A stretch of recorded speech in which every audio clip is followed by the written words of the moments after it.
This is a live look at the legislative building in Raleigh, where we're following breaking news. The budget talks have officially fallen apart, and it's because of casinos.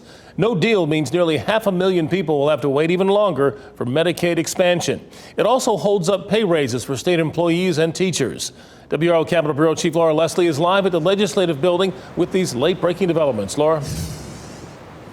Gerald, those budget talks just basically blew up today after weeks of wrangling over whether to include casino and video gambling in the state budget. House and Senate leaders remain far apart on whether or not that should be a part of the spending plan. And things came to a boil today when House leaders suddenly decided to clear their calendar and leave town for the rest of the week.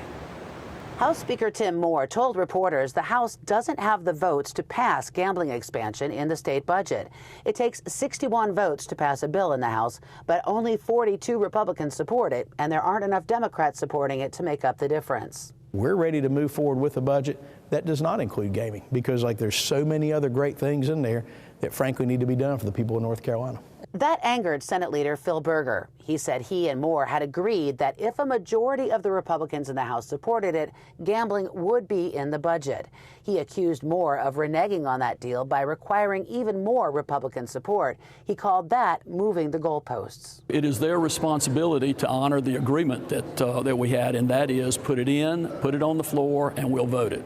Instead, the House postponed its votes today and went home until next week, so there won't be a budget anytime soon. As of right now, if I were to put that budget bill on the floor with the votes, and I believe how folks tell me they're going to vote. I believe it. If I were to put that bill on the floor today and run it, it wouldn't pass. We can't. Berger is not convinced. He called on House leaders to take the vote and see what happens. I think we need to see whether or not folks are willing to let the budget fail.